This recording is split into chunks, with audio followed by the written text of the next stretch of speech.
Namaskar. My name is Kailash Chandra Joshi. I'm a student of Master in Indian Knowledge System from Bhisma School of Indian Knowledge. Uh, this is regarding project. My project name is A Review of the Bhagavad Gita, comprehensive insight into the philosophy of self-realization through yoga of meditation and its relevance in contemporary society. As we know, all like happiness and dislike pain. In the world, everyone is running after getting happiness. But by mistake, we think that these worldly enjoyment, what we say in our Shastras, bhoga, worldly enjoyment, bhoga, we consider that we can get the happiness from these enjoyments. But in fact, these are the only sensory, means the pleasure which comes from senses and mind. It is not really true happiness, but very temporary and transient. The true happiness, as per our scriptures, lies in the self realization. That we have to know who am I.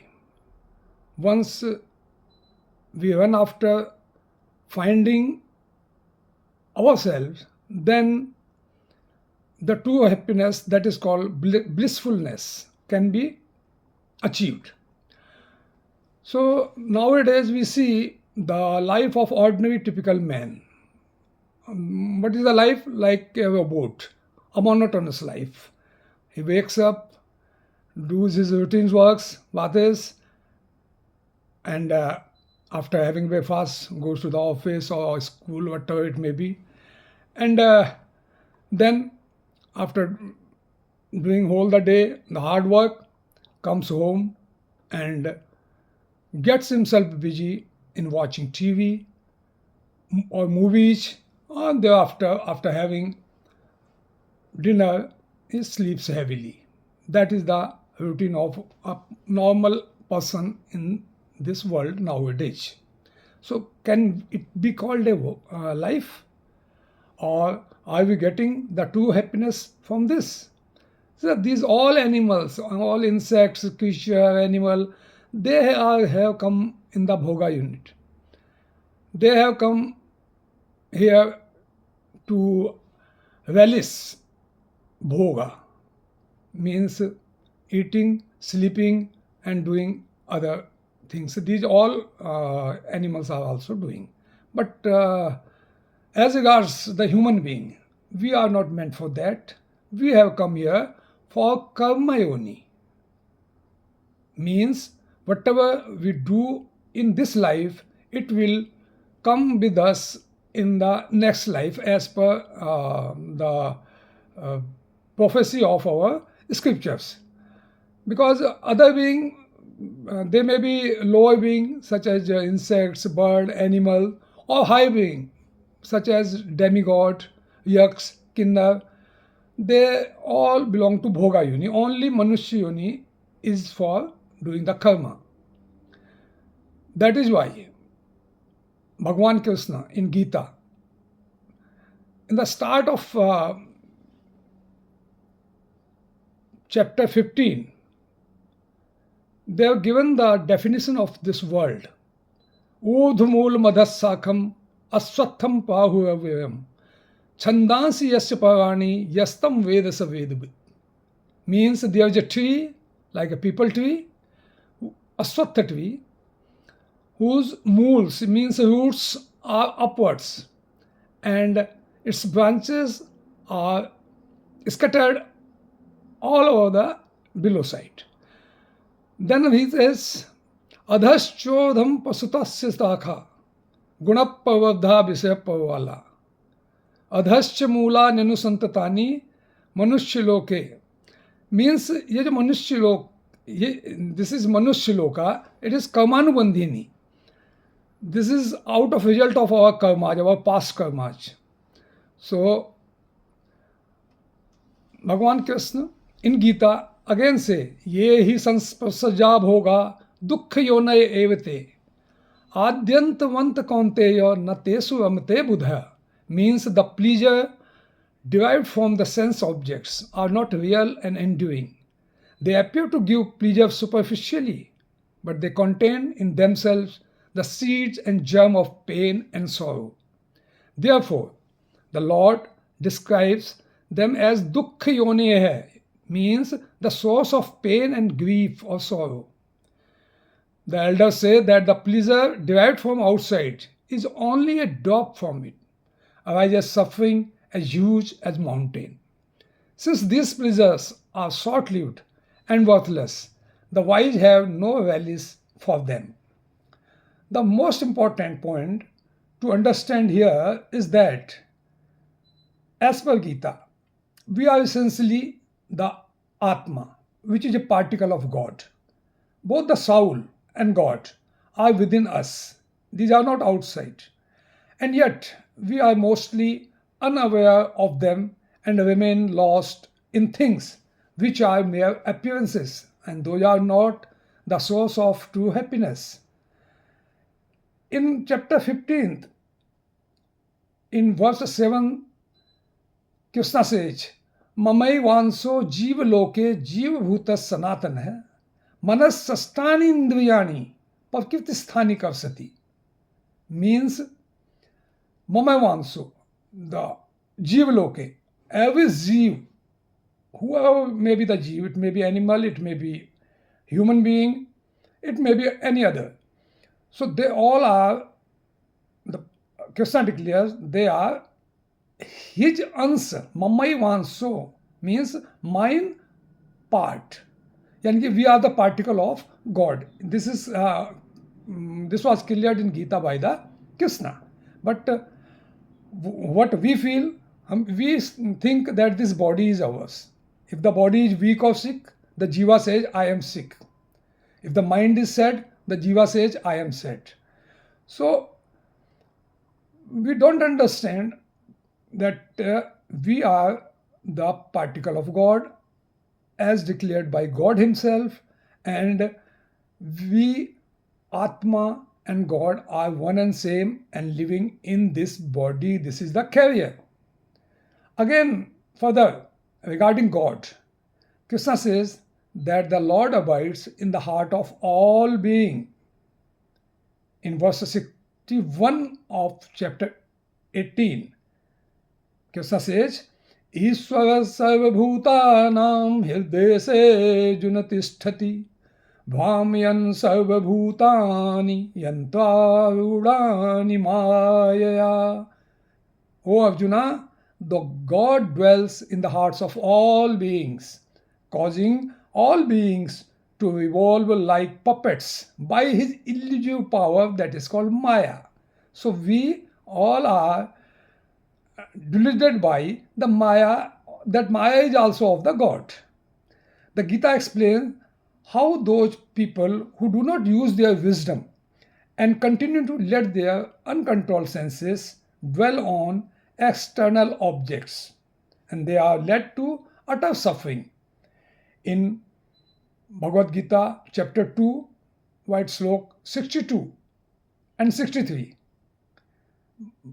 Krishna clarifies that Dhyayato Visyan Puns Sangaste Supajayate Sangat Sanjayate Kamat Krodho Vijayate Krodhad Bhavati Sammohas Smriti Vibhamaha Smriti Vasant Buddhinasat Panasyati. Means, as a man contemplates sense objects, attachment for them arises.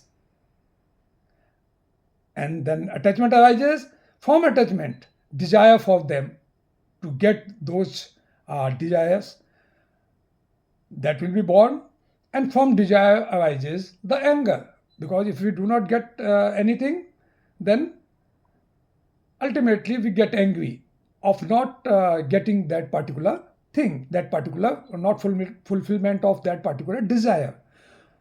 So after anger, from anger comes the delusion, that is the Maya delusion, sammohas. And from delusion comes loss of memory. From loss of memory comes destruction of discrimination. And from destruction of discrimination, one perishes.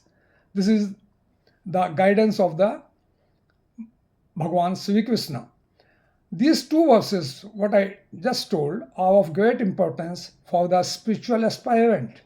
The gradual process of self discussion is traced here with psychological accuracy. The contemplation of sense objects is the first step in the downward process. The enemy enters the house in the guise of a friend and gradually occupies the whole house and pushes the owner out of the house. There is an English proverb: give me room to sit down, and I can make room to lie down. Such is the power of Maya that from very small, imperceptible beginnings it grows almost to infinity. Our scripture says man has forgotten the yoga. Yoga means the point of union of his senses with the life forces. Our aim should be self realization through meditation, that we should again recollect the procedure of yoga, and that we can achieve through the yoga of meditation. We should also remember that our object of our life is self realization. We are not realizing this fact that among all beings in the world, only human beings have the ability to dive deep within themselves through meditation only. So, Krishna has also given certain guidelines and essential requirement for meditation. These have been enumerated in chapter 6 of Bhagavad Gita. Even the very minute things, what one should eat, when one should drink, these are included in these guidelines by the Bhagavan himself. As in verse 11 of chapter 6, Bhagavan says, Sucho dese patisthapyas sthir manas matmana natyuchittang natinichang chaila jin kusottam. Means for meditation. These are the guidelines for meditation. Sucho dese means a pure place should be very pure, and we should be very steady, and this where we are sitting, it's that asana, it neither should be very up nor should be very below.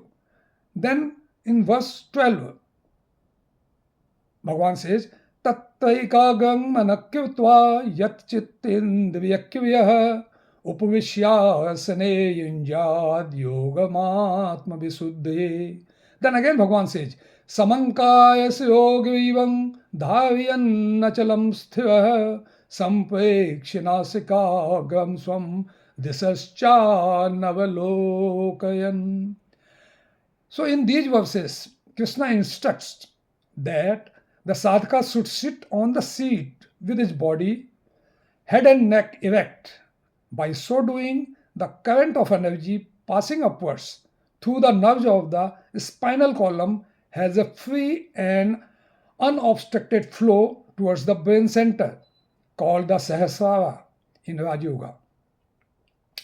It is in that state that high thoughts are generated and higher spiritual experiences come to the yogi. During the time fixed for practice, he should not quit the seat or change the posture. Sthira. Then, thereafter, Krishna again says, then he should not look this side or that side. The mind is distracted by looking at objects around him. He should fix the gaze on the tip of the nose and start meditation. By this, the mind becomes steady, and gradually, having thus fixed the gaze, he should withdraw the mind from everything else and think of the self only, because the self is the highest goal. The God is no other than the Supreme Self shining in the hearts of all beings. The Gita further lays down certain essential requirements to which a practitioner of meditation must adhere. It is essential for everyone to eat and sleep in moderation. One must lead a balanced life, avoiding the extremes of sense indulgence and sense mortification. One should know what kind of food and drink he should take and in what quantity and from what kind of food and drink he must completely refrain, thus laying down the essential requirement for meditation. The Gita says in chapter 6 itself, verses 16 and 17. In 16, Natyas natastu yogostu na chaikant man ansarnatah na chati swapna silasya jagruto naiv chavjano. Then Bhagavan says, Yuktahar viharasya yukta chestasya karmasu yukta swapna vabodhasya yogo bhavati dukkha. Bhagavan points out that besides taking food and drink in moderation, the meditator should eat and drink which is known as sattvika, that which is conducive to purity, indicating the qualities of the sattvika food and drink recommended for the practitioner of meditation. Bhagavan in chapter 17, verse 8 says, Ayus sattva balarogya sukha priti vivardhana rasya snigdha sthira hridya ahara sattvika pivya. The sattvic nature relishes only pure and agreeable food, as described in this word. Food has a direct bearing on the spiritual life. If we have sattvic food, then it is easily digested. Our body doesn't get that heaviness, so we can march towards the spiritual things. Thereafter, the controlling of mind during meditation, it is also very important, as said by Krishna in verse 26 of chapter 6. Yato yato nishyati manaschachalam sthiram tatastato niyamayetadmanyeva vasam nayet. Means whenever and wherever the restless and unsteady mind wanders, one should bring it back and continually focus it on God. Krishna says, Yada viniyatam chittamatmanyevavatisthate nispraha sarvakamebhyo yukta ityuchyate tada. Means when the perfectly controlled mind rests in the self, free from longing for all enjoyments, then one is said to have attained yoga. Prasant manasam yenam yoginam sukhamuttamam upayati santarajasam brahmabhutamakalmasam. Krishna further says, supreme bliss comes to the yogi or to the meditator whose mind is completely tranquil and whose passions are quieted, who is free from stain and who has become one with Brahman. Now, Bhagavan has given a lot of instructions or a lot of guidance to Arjuna regarding meditation. So, after hearing Krishna praising meditations in the highest term, Arjuna wonders if meditation requiring stillness or equanimity of mind is possible at all, indicating his doubt. He voices his objection in these words.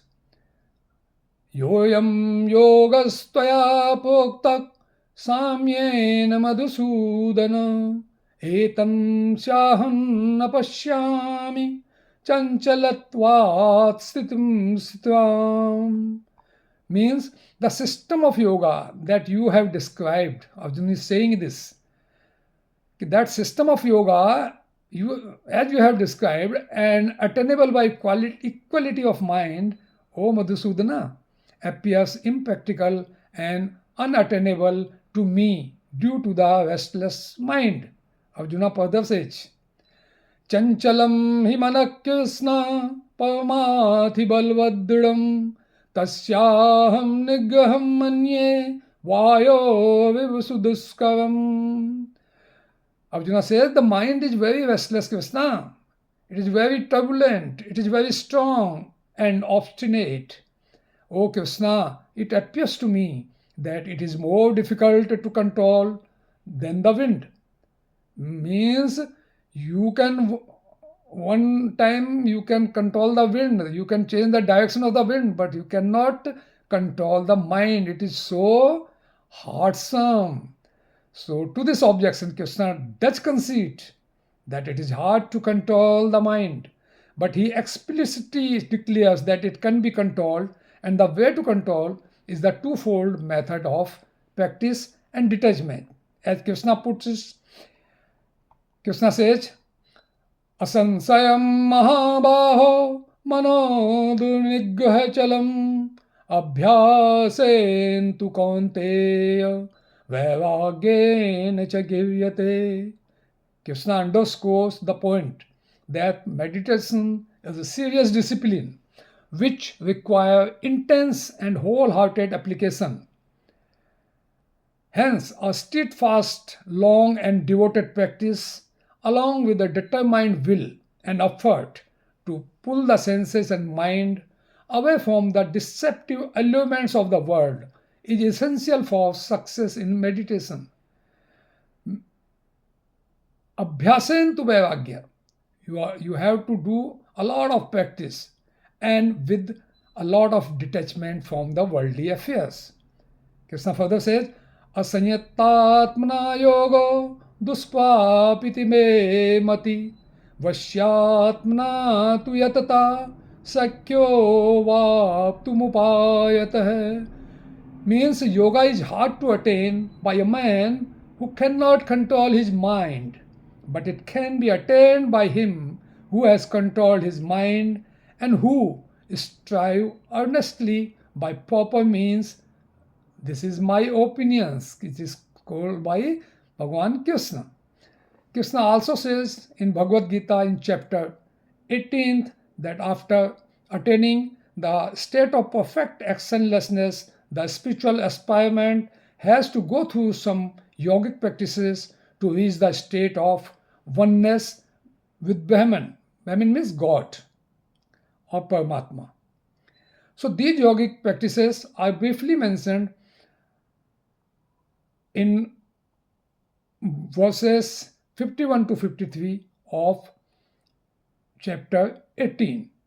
That is, Buddhaya visuddhaya yukto dhrityatmanam niyamya cha sabdadi vishayan tyaktva ragadeso vidushya cha vivikta sevi lagvasi yatvakaya manasah dhyana yogapo nityam vairagyam samupasritah ahankaram balang darpam kamam krodha parigraham vimuchya nirvam santo brahma bhuvaya kalpate.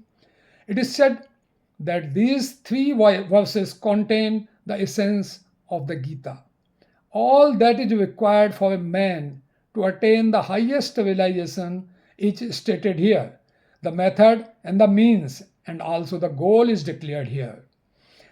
The aspiring soul should cultivate every one of these virtues slowly and gradually and climb the highest peak of spiritual illumination. What are these virtues?